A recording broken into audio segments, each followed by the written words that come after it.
Hello दोस्तों, स्वागत करता हूं आपके YouTube channel current GK with revision. My self Rakesh Kumar और आज है 9 मार्च। सबसे पहले बात करते हैं most important question of the 9 मार्च की। पहला क्वेश्चन, प्रत्येक वर्ष 8 मार्च को कौन सा दिवस मनाया जाता है? तो इस दिन अंतर्राष्ट्रीय महिला दिवस जो ये दिन मनाया जाता है। सबसे पहले ये जो डे बनाया गया था 1975 के दौरान यूनाइटेड नेशन के द्वारा मनाया गया था। उसके बाद 1977 से कंटिन्यूसली 8 मार्च को ये डे मनाया जा रहा है। इस बार की जो थीम रखी गई है अंतर्राष्ट्रीय महिला दिवस की, women's in leadership achieving an equal future in a कोविड-19 वर्ल्ड रखी गई है।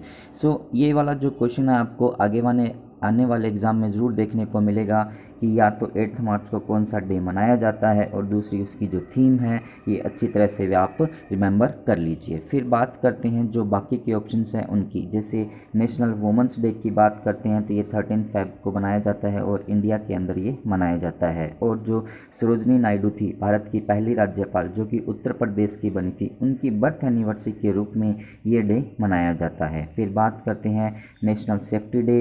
ये जो डे है पर्टिकुलर 4 मार्च को इंडिया के अंदर मनाया जाता है। इसी तरह से वर्ल्ड वाइल्ड लाइफ डे जो है 3 मार्च को इंटरनेशनली पूरे विश्व के अंदर ये डे मनाया जाता है। फिर बात करते हैं नेक्स्ट क्वेश्चन की।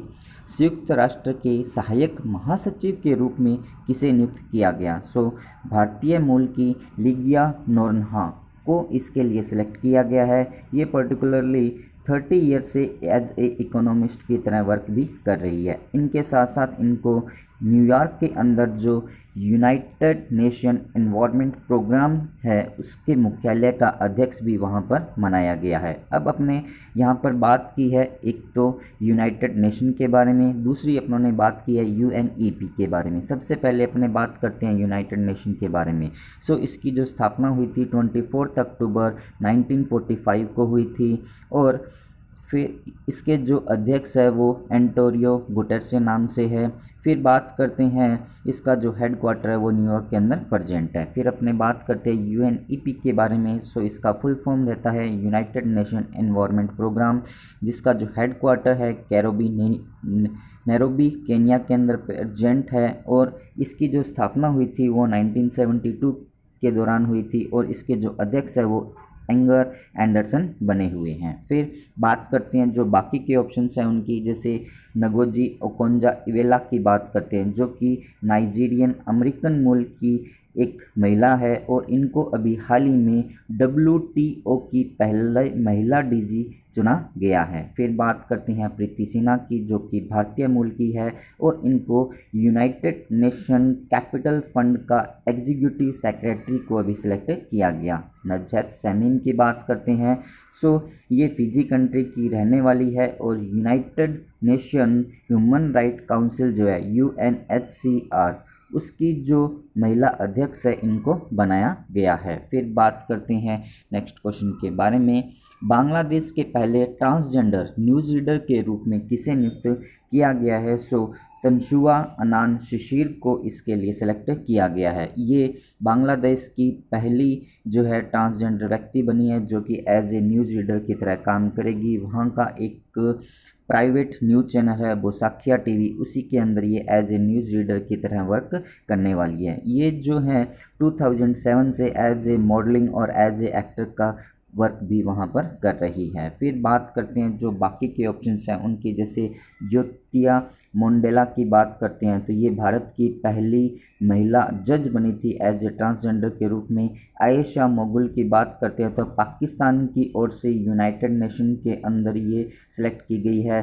और मारा गोमेजा की बात करते हैं तो ये अर्जेंटीना की एक फुटबॉल प्लेयर है जो कि एक ट्रांसजेंडर व्यक्ति है। फिर बात करते हैं नेक्स्ट क्वेश्चन के बारे में, या फिर अपनों ने यहाँ पर बात की है बांग्लादेश के बारे में। बात करें अपने बांग्लादेश कंट्री के बारे में। बांग्लादेश कंट्री जो है आपको यहाँ पर शो किया गया है और बांग्लादेश कंट्री के साथ इंडिया के डिफरेंट स्टेट जैसे कि वेस्ट बंगाल हुआ, असम हुआ, मेघालय हुआ, त्रिपुरा हुआ और मिजोरम हुआ। टोटल ये 5 स्टेट्स है जिनकी बाउंड्री बांग्लादेश और भारत के राज्यों के साथ टच होती है। और ये वाला जो क्वेश्चन है हर बार एनटीपीसी के एग्ज़ाम में कई बार पूछा गया है कि बांग्लादेश की जो बाउंड्री है वो भारत के कितने राज्यों के साथ टच होती है। सो आंसर होगा 5। और सबसे ज़्यादा जो इंटरनेशनल बाउंड्री इंडिया की किसी देश के साथ लगती है तो वो भी बांग्लादेश होगा। फिर बात करते हैं यहाँ की जो कैपिटल है ढाका है। यहाँ पे करेंसी जो बांग्लादेशी टका चलती है। प्राइम मिनिस्टर जो है यहाँ की शेख हसीना है। प्रेसिडेंट अब्दुल हमीद है। अंडर 19 का क्रिकेट वर्ल्ड कप 2020 के अंदर इसका जो आयोजन हुआ था वो बांग्लादेश ने जीता था और ये फर्स्ट टाइम जीता गया था और उन्होंने इंडिया की टीम को हराया था। बिम्स्टेक का जो हेड क्वार्टर है वो बांग्लादेश के ढाका के अंदर प्रेजेंट है। इंडिया के द्वारा ऑलमोस्ट 10 जो ब्रॉड गेज डीजल लोकोमोटिव है वो बांग्लादेश को प्रोवाइड करवाए गए। और जो कोविड-19 का ड्यूरेशन था उसके अंदर बांग्लादेश के द्वारा no mask no service start की गई। सदत रहमान यहाँ के एक चाइल्ड है जिनको पीस चाइल्ड प्राइज से सम्मानित किया गया था। फिर इसी के साथ बात करते हैं बंग बंधु शेख मुजफ्फर रहमान जो है यहाँ के पहले प्रेसिडेंट बने थे। और 1971 के दौरान जब पाकिस्तान से बांग्लादेश को आज़ाद कराया गया था तो पहले प्राइम मिनिस्टर भी ये बने थे और उनको फादर ऑफ नेशन के नाम से भी जाना जाता है। और यूनाइटेड नेशन के द्वारा भी बंग बंधु शेख मुजफ्फर रहमान के नाम पर एक प्राइज़ भी की घोषणा की गई है। फिर बात करते हैं नेक्स्ट क्वेश्चन के बारे में। किस बैंक के द्वारा स्मार्ट अप उन्नति अभियान जो है वो स्टार्ट किया गया। सो ये जो है एचडीएफसी बैंक के द्वारा स्टार्ट किया गया है। इस कैंपेन या अभियान के तहत जो भी वुमेंस एंटरप्रेन्योर है उनके लिए एक बैंक की तरफ से मेंटोर बनाया जाएगा और उनको जो भी प्रॉब्लम्स आ रही है उनको दूर किया जाएगा और उन वुमेंस एंटरप्रेन्योर को आगे किस तरह से बढ़ाया जा सकता है, कैसे उनकी उन्नति की जा सकती है, इसी के लिए पर्टिकुलर ये कैंपेन स्टार्ट किया गया है स्मार्ट अप उन्नति। फिर बात करते हैं अपने एचडीएफसी बैंक के बारे में। सो इसकी जो स्थापना हुई थी वो 1994 के दौरान हुई थी। प्रेजेंट टाइम में इसके जो एमडी एंड सीईओ है वो शशि जगदीश धरन जी बने हुए हैं। और इस बैंक का जो स्लोगन है वी अंडरस्टैंड योर वर्ल्ड है। इसी के साथ साथ एचडीएफसी बैंक के द्वारा भी हाल ही में वीडियो केवाईसी योजना स्टार्ट की गई थी। मर्चेंट हब सॉल्यूशन 3.0 स्टार्ट किया गया था। डिजिटल फ्रॉड को रोकने के लिए मुंह बंद रखो अभियान इनके द्वारा स्टार्ट किया गया था। अब बात करते हैं जो बाकी के ऑप्शंस हैं उनकी। जैसे एक्सिस बैंक की बात करते हैं तो व्हाट्सएप के थ्रू बैंकिंग सर्विस जो है एक्सिस बैंक के द्वारा स्टार्ट की गई है और ये पहला ऐसा बैंक बना है जो कि व्हाट्सएप के थ्रू जो है बैंकिंग की फैसिलिटी प्रोवाइड करवा रहा है। आईसीआईसीआई बैंक की यदि अपने बात करते हैं तो जो फास्टैग है उसके लिए गूगल पे के साथ समझौता करने वाला ये पहला बैंक बना था। एसबीआई की बात करते हैं तो यहाँ के जो चेयरमैन है वो दिनेश खरा जी अभी बने हैं कुछ समय पहले। फिर बात करते हैं नेक्स्ट क्वेश्चन की। किस संगठन ने इंटरनेट साथी कार्यक्रम के समापन की घोषणा अभी हाल ही में की है।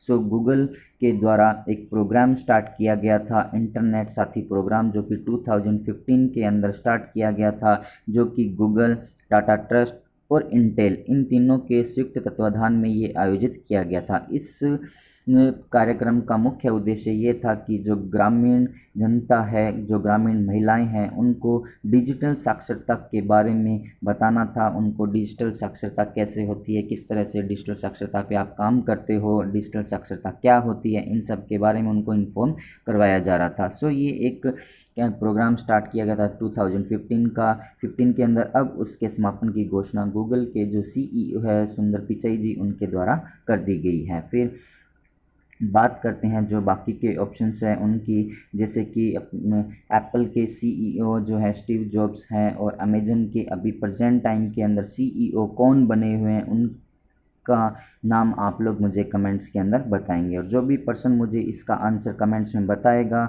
उसका फ़ोटो और नाम नेक्स्ट वीडियो के अंदर पब्लिश किया जाएगा। फिर बात करते हैं माइक्रोसॉफ्ट की। सो माइक्रोसॉफ्ट जो है इसके जो हेड अभी बने हुए हैं सत्या नडेला जी बने हुए हैं, वो भी भारतीय मूल के भी हैं। फिर बात करते हैं नेक्स्ट क्वेश्चन की। योनेक्स स्विस ओपन 2021 जो है किसके द्वारा जीता गया। सो ये जो जीता गया है, सबसे पहले अपने बात करते हैं मेंस कैटेगरी की। सो मेंस कैटेगरी के अंदर जो डेनमार्क के विक्टर एक्सलेशन है उनके द्वारा जीता गया। इन्होंने थाईलैंड के जो कुनवेल्ट वित्ती दशरण है इनको हराया।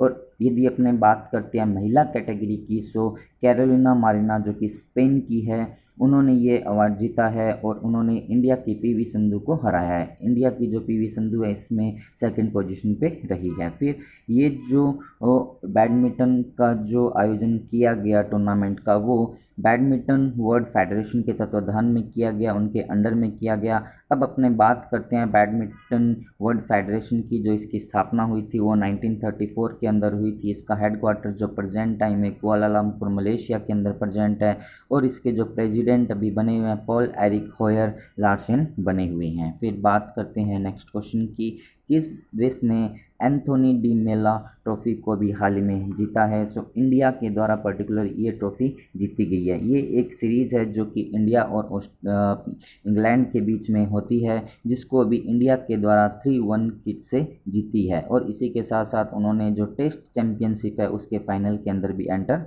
कर लिया। अब अपने बात जो करते हैं, ये ट्रॉफी आपको मैं बता चुका हूँ इंडिया और इंग्लैंड के बीच में होती है। इसी तरह से अभी अपने बात करते हैं, इस ट्रॉफी से पहले इंडिया के द्वारा ऑस्ट्रेलिया के अंदर जो ट्रॉफी की गई थी एलन बॉर्डर ट्रॉफी, वो भी इंडिया और ऑस्ट्रेलिया के बीच में होती है और इंडिया के द्वारा उसको जीता गया था। फिर बात करते हैं नेक्स्ट क्वेश्चन की, 29 में नई दिल्ली विश्व पुस्तक मेले का जो उद्घाटन किया गया वो हमारे देश के शिक्षा मंत्री जो है रमेश पोखरियाल जी, उनके द्वारा किया गया है। फिर बात करते हैं, ये जो नेशनल बुक ऑफ ट्रस्ट के संयुक्त तत्वाधान के अंदर किया गया, उनके अंडर में ये बेसिकली के लिए किया गया है, और ये जो है फर्स्ट जो वर्चुअली इसका आयोजन किया जा रहा है। कोविड-19 का जो ये पीरियड चल रहा है उसी को देखते हुए ये जो बुक फेयर का आयोजन किया जा रहा है ये वर्चुअली ही लॉन्च किया गया। इस बार जो है इसकी थीम रखी गई वो रखी गई है नेशनल एजुकेशन पॉलिसी 2020 रखी गई है। फिर बात करते हैं बाकी के जो ऑप्शंस हैं उनकी, जैसे नरेंद्र मोदी जी की बात करते हैं तो अभी कुछ समय पहले इनके द्वारा जो कोच्चि और बेंगलुरु के बीच में जो गैस पाइपलाइन बिछाई गई थी उसका उद्घाटन किया गया। हर्षवर्धन जी की बात करते हैं तो इनके द्वारा भी टेक भारत जो है उसका उद्घाटन किया गया। मिशन इंद्रधनुष 3.0 जो स्टार्ट किया गया है उसका उद्घाटन इनके द्वारा किया गया है। और राजनाथ सिंह जी की बात करते हैं तो इनके द्वारा भी हाल ही में मध्य प्रदेश राज्य के अंदर जो जलाभिषेकम नाम से कैंपेन स्टार्ट किया गया था उसका उद्घाटन इनके द्वारा किया गया। अब अपने बात करते हैं लास्ट वीडियो के रिवीजन की। सो किस राज्य ने इंजीनियरिंग अनुसंधान नीति को स्टार्ट किया। सो कर्नाटक राज्य के द्वारा ये स्टार्ट किया गया, जिसके तहत वहाँ पर अराउंड 50,000 जॉब्स जो है वो प्रोवाइड करवाई जाएंगे डिफरेंट सेक्टर्स के अंदर। फिर बात करते हैं खेलो इंडिया विंटर गेम के दूसरे संस्करण में कौन सा केंद्र शासित प्रदेश जो है वो फर्स्ट पोजीशन पे रहा। सो जम्मू एंड कश्मीर जो है इसके अंदर फर्स्ट पोजीशन पे रहा है और कंटिन्यूसली ये सेकंड टाइम जो है फर्स्ट पोजीशन पे रहा है। ये जो खेलो इंडिया विंटर गेम्स हुए थे वो जम्मू कश्मीर का जो गुलमर्ग है वहाँ पर इसका आयोजन किया गया था। फिर बात करते हैं छत्रपति शिवाजी महाराज टर्मिनल जो रेलवे स्टेशन है उसको इंडियन ग्रीन बिल्डिंग कॉरपोरेशन का सर्टिफिकेशन अवार्ड से सम्मानित किया गया है।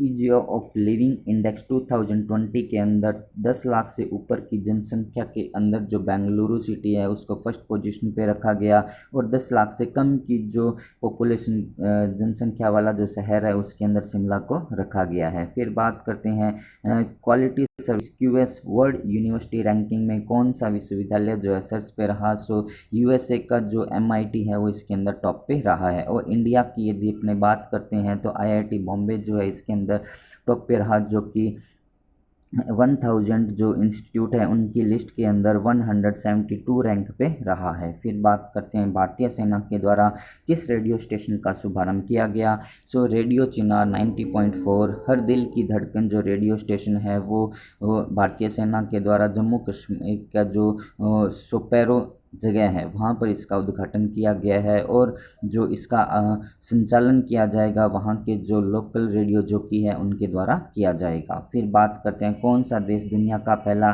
प्लेटिप्स अभ्यारण्य को बना रहा है। सो ऑस्ट्रेलिया कंट्री के द्वारा इसको बनाया जा रहा है। ये प्लेटिप्स जो है पर्टिकुलर एक उभयचर प्राणी होता है जो कि जल और थल दोनों के अंदर रह सकता है। ये लाइक एज जो अपने टोर्टोइज होती है, कछुआ होता है, उसकी तरह ये होता है। फिर बात करते हैं एक ओवर में 6 छक्के भी हाल ही में किसके द्वारा लगाए गए। सो वेस्ट इंडीज़ के जो ऑलराउंडर है केन पोलार्ड के द्वारा ये लगाए गए हैं। उन्होंने श्रीलंका के खिलाफ जो T20 मैच हुआ था उसके अंदर ये लगाए थे, और ये दुनिया के ऐसे तीसरे बल्लेबाज बन चुके हैं जिन्होंने कि इंटरनेशनल मैचेस के अंदर एक ओवर में 6 छक्के लगाए हैं। इनसे पहले जो ये लगाए गए थे इंडिया के युवराज सिंह और दक्षिण अफ्रीका के जो हर्षल गिब्स थे उनके द्वारा लगाए गए थे। फिर बात करते हैं, ये था आज का वीडियो। यदि पसंद आया हो तो आप इसे लाइक कीजिए एंड शेयर कीजिए। जो भी पर्सन इस चैनल को फर्स्ट टाइम देख रहे हैं, current GK with revision channel को सब्सक्राइब करो। पास में जो बेल आइकन दिया है उसको भी आप प्रेस करो। इसको प्रेस करना कंपलसरी है, क्योंकि जैसे ही मैं कोई भी इन्फॉर्मेशन अपलोड करता हूं तो उसका इन्फॉर्मेशन आपको इससे मिल जाएगा। फोटो ऑफ द कैंडिडेट की जगह उस पर्सन का फ़ोटो आपको नेक्स्ट वीडियो के अंदर नाम के साथ पब्लिश किया जाएगा, जो कि आज के क्वेश्चन का आंसर मुझे कमेंट्स के अंदर बताएगा। यहाँ पर क्वेश्चन एंड आंसर जो है आज के आंसर्स दिए गए हैं at the last. Thanks for watching. Thank you so much.